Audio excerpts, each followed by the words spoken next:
So my dude's Valkyrja, and today I'm going to be giving you a quick rundown on Claudia. This is a test server, so these numbers are not going to be super reflective of what you'll actually see in your game. As you can see, this account is only level 40, it has some progress done to it, but all in all, this account still has a lot of work that can be done. And also, I want to give a quick shout out to Hotta, because Hotta is the one allowing me to obviously be on this test server, based Wasabi.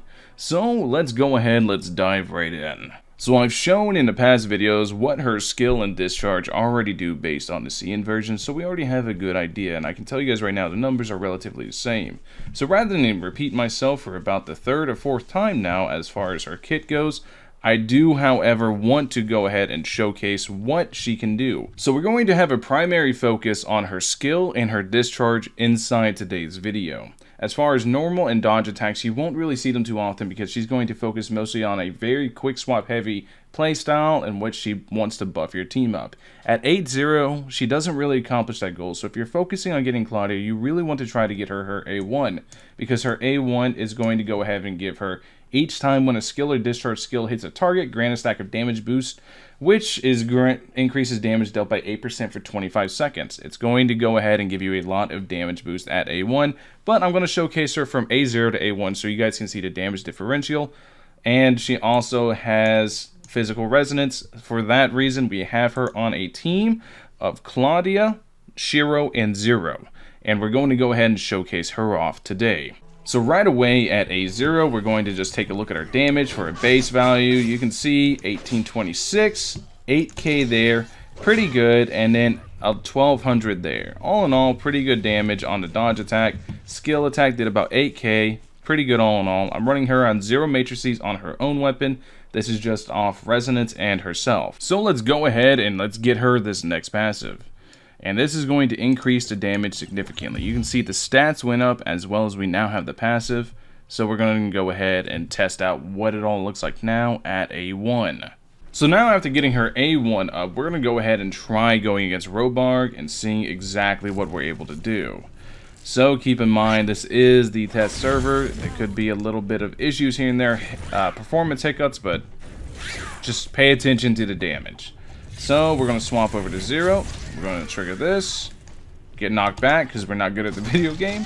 Go ahead, stack up some of the buffs as well as trigger the discharge. Grab the buffs generated by 0. Then we're going to swap to Shiro. Our Claudia, excuse me. And we're going to trigger all this. We can see we did 4k with the shield up.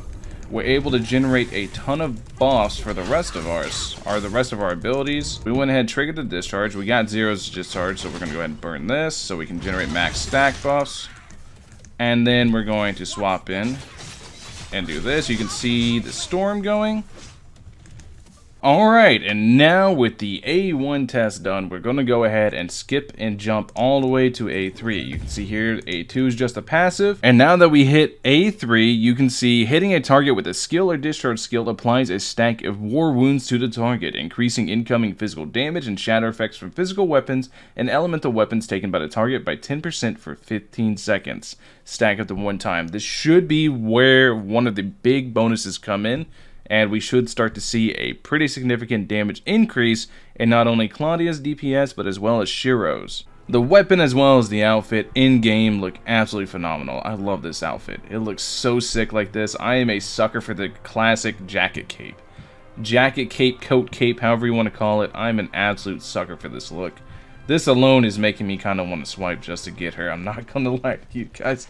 This is a really, really cool outfit. I would rate it as one of the best ones in the game whenever she arrives alive. So once again, we are back to Robarg. We are going to test out Robarg and see exactly how much damage we deal to Robarg. This, then we're going to pop this. And now we are going to grab all the buffs up. Pop this. Pop this. Ooh, that's just beautiful. Beautiful. Alright, we're going to go ahead now and increase the advancement even more. Okay, now we're going to go ahead and go to advancement 5. We're going to go up 1, and then we get that extra passive of HP growth. And then we go 1 more, and we should get a nice other passive. So, here we go. Hitting targets with skills or discharge skills grant damage boost, which increases all damage by 20% for 25 seconds. The effect cannot be stacked. That's going to be insane. This is one of the big passes or big advancements to look for. It's why we've already discussed that she's going to be a primarily whale buffer, but she is going to be absolutely nuts if you get her at high enough advancement. So we're now once again at our favorite volunteer robar to see exactly how much we do now in comparison to before. And now let's see the damage we can do. We're going to pop this. I saw a 13k there, 13.6. Alright, I think we got enough now where we can go look, and we'll see exactly how much the damage has done afterwards. I'm going to compile the best hit from each advancement, and we'll get to see the difference as time went on between her damage itself. Now there's only one thing left to do. Last passive. Let's go ahead and get it stacked up and see how it stacks up to basically everything else. Hitting the same target no longer reduces the damage dealt. After using Gurren Blade or a discharge skill, all targets of the war runes within 8 meters gain another 1 stack of war runes. Should be a nice little damage increase. We'll test against Robarg and run around and murder things while I talk about our results. And now we're going to swap and see the kind of damage we can do. 17k crit, very nice. So with all the numbers compiled, everything compiled, I went ahead and I got this.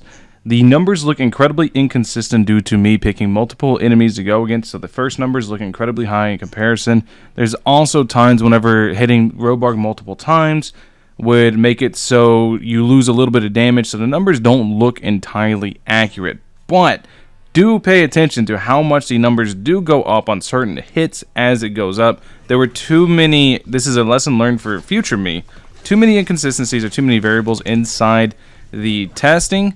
So just keep that in mind whenever you're looking at this, but know that I think the sweet spot from doing all this testing, doing all these numbers, going back and looking at everything, I think the sweet spot is around A3. You either go A3 with her or A6 in my opinion. Those are two really big power spikes. Advancement 3 is a very strong one. However, I do think she is a very fantastic unit on her own. I think she's going to be a fantastic damage dealer because she was looking like this with just these things. And I think the main thing to pay attention to, I don't think her discharge is everything that you really should care about, but her skill hits like a nuke. It hits very hard. It is something that you're going to want to use quite often whenever you do have her up.